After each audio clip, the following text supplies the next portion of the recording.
Hi, and welcome to TOSOTT, the other side of the tracks. You may have noticed that I've started each episode with some philosophical witterings, a few minutes vaguely related to matters associated with audio production, and this episode is no different. There's a common rule of thumb that there's something, other than natural ability, that allows people to become an expert in a given field, and that something is 10,000 hours of practice. This idea was outlined and popularized by Malcolm Gladwell in his 2008 bestseller Outliers: The Story of Success. Gladwell based his rule on the academic research by Swedish psychologist Anders Ericsson. Ericsson, by contrast, has since said that Gladwell incorrectly interpreted the research and has called the 10,000 hours rule, in quotes, a provocative generalization. Ericsson's research had originally focused on violin students and found that the most accomplished of those students had put in 10,000 hours by the time they turned 20. Gladwell's book then went on to estimate that the Beatles had put in 10,000 hours of practice playing in Hamburg in the early 1960s before they exploded onto the pop scene, and that Bill Gates had put in 10,000 hours of programming work before founding Microsoft. And thus he coined the 10,000 hour rule. It's catchy, it's easy to remember, and like many other sayings and slogans, has become fixed in our culture despite being debunked. But then again, and to preserve the folklore, let me give you a personal example of how this saying is quite strange but true. I started playing piano when I was 6 and guitar around 14. For simplicity of calculation, let's say I embarked on music at age 10. Over the subsequent years, I've sometimes played for 2 hours a day, but when consumed by my career and family, I often didn't play at all for weeks at a time. So, by the time I turned 50, I would have spent an average of 40 minutes a day playing music over those 40 intervening years. And guess what? That comes to just a few hours shy of 10,000 hours. Now, I'm not saying that I'm an expert at anything, but at that 10,000 hour mark, I crossed some sort of Rubicon, because it was at this exact point in time when I turned 50 that my first ever song blossomed, unbidden, out of the ether. And I truly believe this would not have happened except for that 10,000 hour apprenticeship, which, unlike those violin students who were turning 20, my training had been stretched over several decades. Anyway, on with this show about that particular first song, what led up to it, its special place and importance for me, and the 3 separate takes on it. Hence, once, twice, 3 times? Maybe. In Melbourne, Australia, at age 40, I moved 2,000 kilometres north to a new job on Queensland's Gold Coast. The company I joined was in serious jeopardy, which meant all the staff there worked extra hard to fend off impending disaster, and strong bonds were formed as a result. One guy, Mike Levy, by chance discovery in a classic water cooler moment, revealed he also played guitar and sang, and it seemed we enjoyed the exact same artists and styles. Our first jam session was a great success, and the musical synergy was further cemented by our both being UK born and bred, so we shared the same sense of humour and many cultural touchstones. We developed a large repertoire of duets for our own enjoyment, as well as occasional public performances. But within a few years, our work and careers had diverged, and we were living 100 kilometres apart. At Mike's new workplace, a colleague of his volunteered to record him performing in an acoustically treated room using high-quality mics. The resulting CD and sound quality was a huge step up, so we resurrected our repertoire, and in the year 2000, I drove to his workplace and we recorded 9 duets and 7 solos in a single afternoon. As both time and location were being volunteered by his friend, everything was a single take, live to disc, and without processing or editing. But we were both immensely happy to walk away with a 15-track CD in our hands. Greatly buoyed by both the experience and the result, we hired a commercial studio later the same year and repeated the exercise, recording 11 of our favourite covers. Sure, there were still bum guitar notes and vocal mistakes, but we had to be realistic about what could be achieved with so little time to practice together. and the budget which allowed for only 9 hours of studio time split into 3 sessions after work. This was, after all, just a fun hobby rather than a job, and we both had families to support. But the engineer and the professional equipment produced even higher quality audio, adding the hitherto unknown new gloss of EQ, compression and mastering.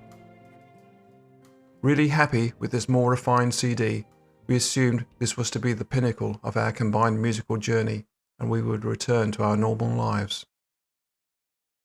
The next year, a close friend of mine and an ex-colleague of Mike's died after a sudden illness.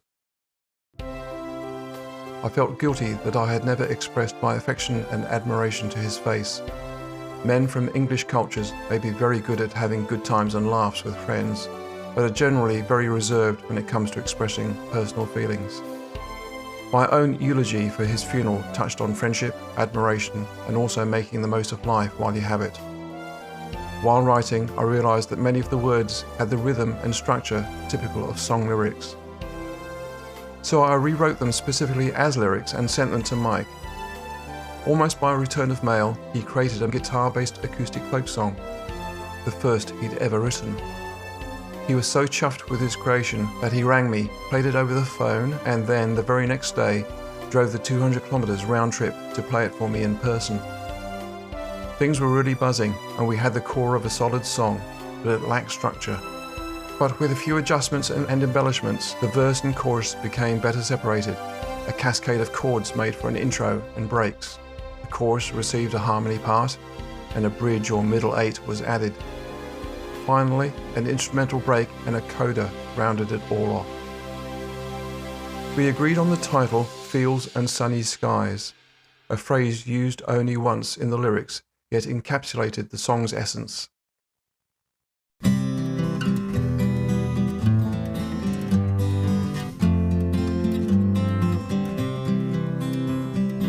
Once in a while you meet a soul who stands out cool and calm, a rock in a turbulent world,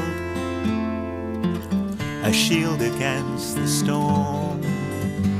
But look out of the window on fields and sunny skies. Something unexpected can hit you right between the eyes. The world spins round, the seasons change, the stars keep circling by. Say those words, your thoughts, your feelings, before the evening tide.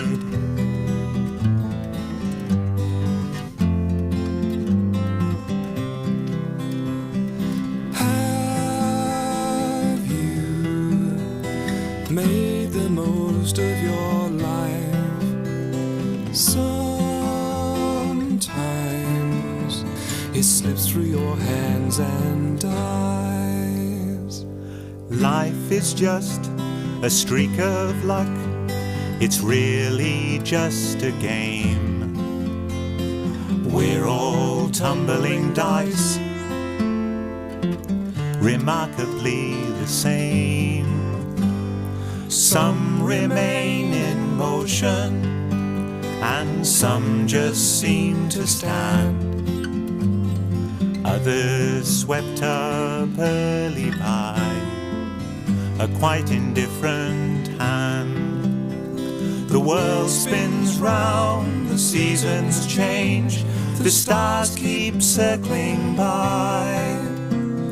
Say those words, your thoughts, your feelings, before the evening tide.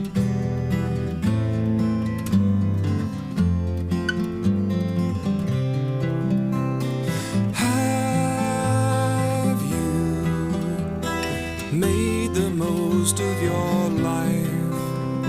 Sometimes it slips through your hands and dies.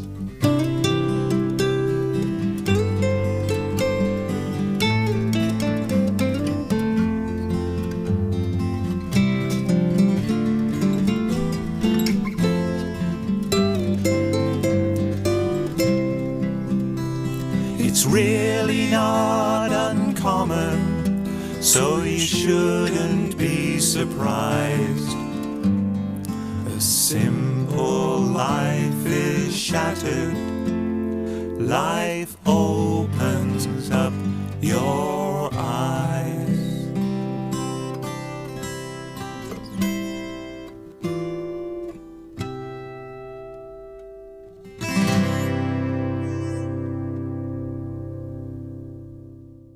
Being our first ever song, and that the content was about our common friend who had suddenly passed, it felt, and will always feel, extra special.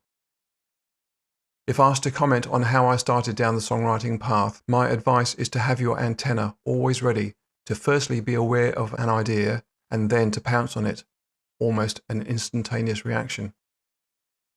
Bringing it to life may be immediate or may take years, but that first step onto the path is a black and white, lightning in a bottle opportunity.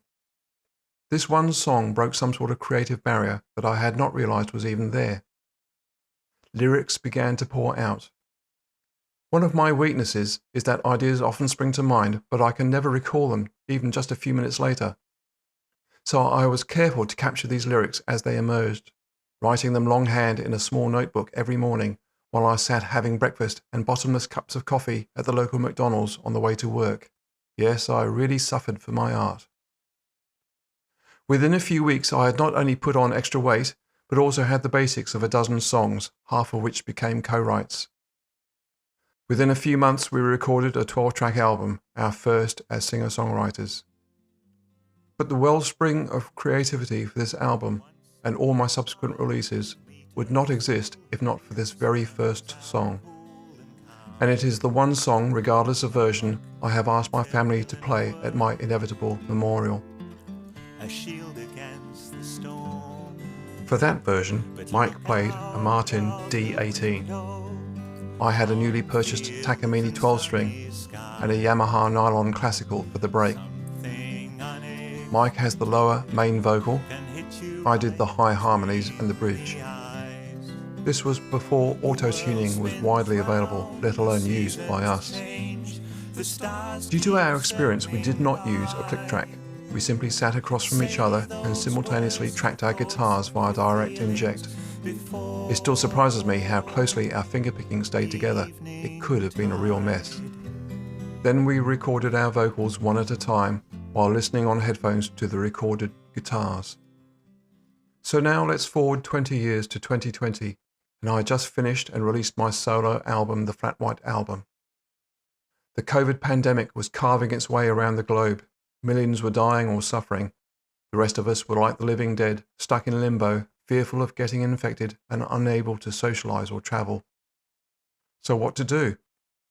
The recent album with 30 tracks had exhausted my songwriting ideas. The creative well had been sucked dry. But I was still abuzz with the thrill of arranging and production. Who knows where the idea actually came from, but I decided to have a go at recreating the Not All It Seems album from 20 years prior and applying my home studio skills and experience. By revisiting an existing release, a lot of album-related issues would simply disappear. There was no writing, and the track order was already set, so the project would be quicker than usual. Due to the simplicity of the original, I would just need to add things to make it different. Because if it wasn't different, there would be absolutely no point at all in doing it. Although I was going to be the sole performer, it was important that Mike, my original co-instigator and co-writer, be on board with this new project. When I first broached my intentions, as I recall, he wasn't 100% behind it. Even worse, he was actually horrified at the thought. It was, after all, a musical milestone that we had achieved together, and I quite understood his reticence. Without doubt, the original was almost pure folk music, had a charming simplicity and purity, and was something almost sacred for both of us. To allay Mike's concerns, I said I would first tackle the all-important fields and sunny skies, and if Mike didn't like that, I would not release it, and I would shelve the whole album project. This helped put his concerns on hold and gave me some breathing space. This commitment to him was also a guiding light for me to tread softly with the music. The result ended up very much like the original in overall sensibility and tone, simply expanding the sonic landscape and depth of production. Here it is, and I'll comment on the differences after it finishes.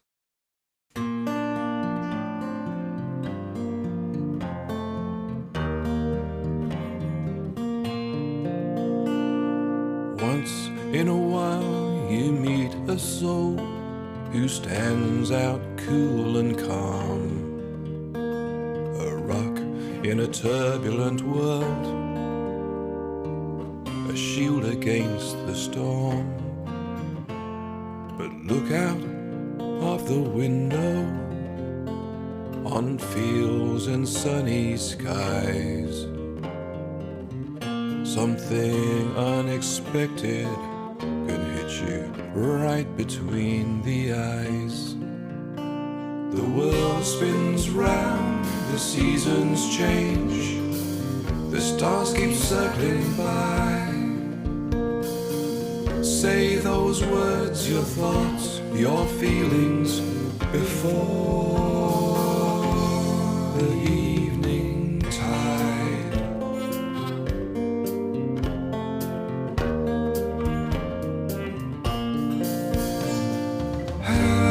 Have you made the most of your life?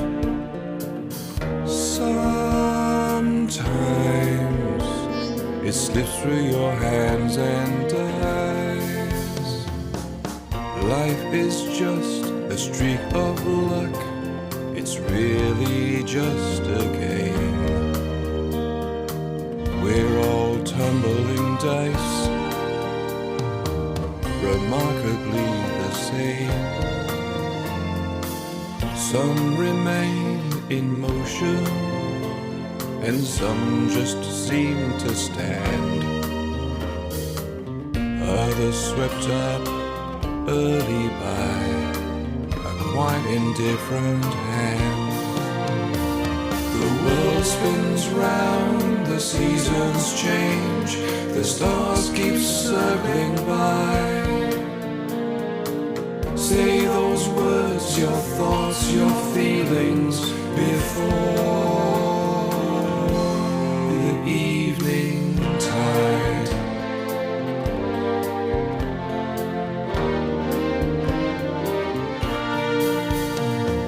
Have you made the most of your life?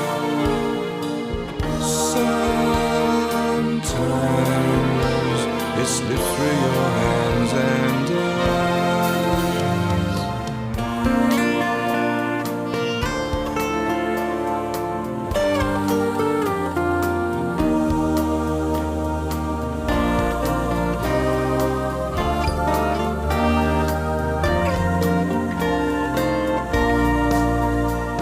it's really not uncommon, so you shouldn't be surprised.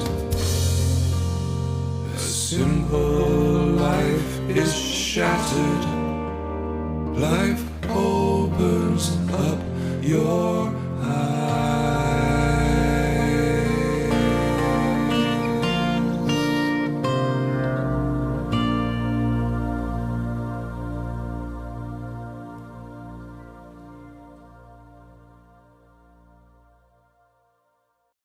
This album was called Not All It Seems REDUX. Redux being a term largely from the world of films for something that's brought back or revived. The original album used just 2 acoustic guitars and 2 voices, and there was no click track. But for the Redux version I did use a click track because, firstly, I was by now quite familiar with using one, and secondly, it helps when overlaying multiple instruments and is actually essential if one doesn't want to go insane with multi-layered productions. The new version of Fields and Sunny Skies added drums, shaker, cello, violins and choir and a few other bits and pieces. Also, now with only one person performing, my 12-string was recorded simultaneously via mic and DI to achieve a fuller guitar sound, and these 2 tracks were panned across the stereo stage. It makes me smile that right at the end of the fade-out, you can just make out the sound of a bird. Extraneous noises are a problem I've previously mentioned, as my home studio is an ordinary room without acoustic treatment. I didn't re-record it or fade earlier to omit it, as I find it charming and in keeping with the song's vibe. I would soon come to refer to the Redux album as my last, as in last ever, album, as I've been unable to drum up enough oomph to embark on another. Albums take a long time to do, and there have been 3 specific things that mitigated against my doing another. One was a motorbike crash at speed. I was so lucky to not be seriously injured, let alone die. The second was COVID, which I escaped free of any infection, whether due to vaccinations or pure luck. The third reason is simply advancing age. Redux was released when I turned 70. Yes, I should be good for another few years yet, but many other people have probably thought the same thing, wrongly, in which case any work in progress would never see the light of day. So rather than albums, I'm doing occasional singles as the mood takes me, which nowadays isn't very often at all. Which brings us to the third version of the song. Ever since starting down the songwriting road, I've often felt frustrated at my own playing, singing, and limited production knowledge. I've often wondered, what could a professional musician or producer do with one of my songs? Considering the cost of hiring studios, musicians, producers, etc., at commercial rates, I'd never be able to afford the luxury of ever doing more than one cover. So if I were to pay for such a vanity project, which song would I choose to do? In the end, there was really just the one obvious choice that stood out from the rest, Fields and Sunny Skies. It was a solid song that I've always been proud of. It received good reviews in songwriting competitions, and it holds the special place of being my first ever. A professional cover would be a neat way to bookend my late-in-life run of musical creativity. Choosing strangers to do it could be hit or miss. Instead, I had had a long passing acquaintance with a husband and wife couple who own and run a local commercial studio. Between them, they have the complete range of required skills: guitar, keyboards, drums, vocals, recording, engineering, arranging, mixing, production, and mastering. We've always got on well, are of a similar vintage, and have similar musical tastes and sensibilities. When sounding them out, they expressed willingness to take on the job. I gave them 100% freedom to approach the song in whatever way they felt appropriate, and told them I was not going to sing or play on it, nor instruct them what to do. I felt this was the best approach to test how the song itself spoke to others. I simply sent them a PDF with the chords and lyrics, along with an MP3 of my raw vocal plus acoustic guitar, so they knew how the tune went. The first draft they sent me back was fantastic. I reneged on my original intention and interfered just a little. Careful not to change their approach, my only requests for the second draft were for the simplification of some earlier parts, the easing back of some of the percussion, the addition of vocal harmonies, and a tempo slowing, a ritardando, at the end. The final was spot on, and, fortunately, Mike loves their interpretation too. Here it is.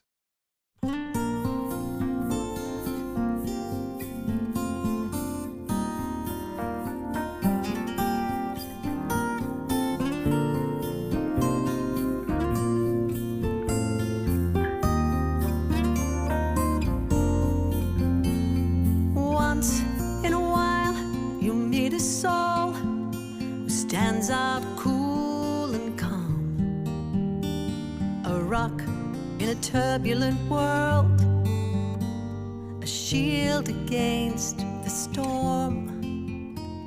But look out of the window on fields and sunny skies. Something unexpected can hit you right between the eyes.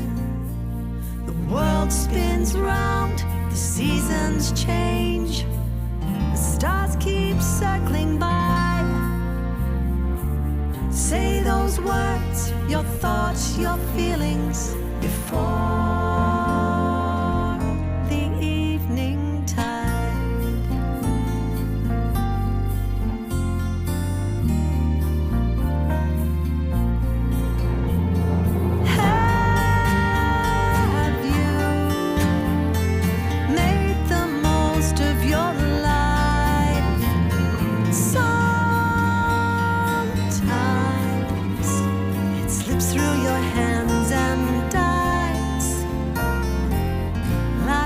just a streak of luck. It's really just a game. We're all tumbling dice, remarkably the same. Some remain in motion, some just seem to stand. Others swept up early by a quite indifferent hand. The world spins round, the seasons change, the stars keep circling by. Say those words, your thoughts, your feelings, before the evening tide.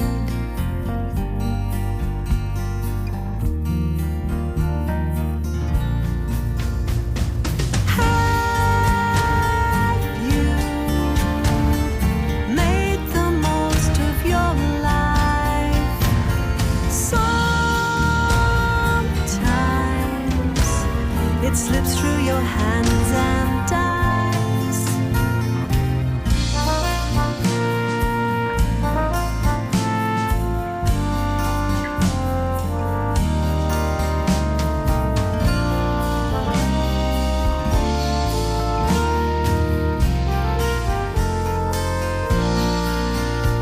It's really not uncommon, so you shouldn't be surprised. A simple life is shattered. Life opens up your eyes.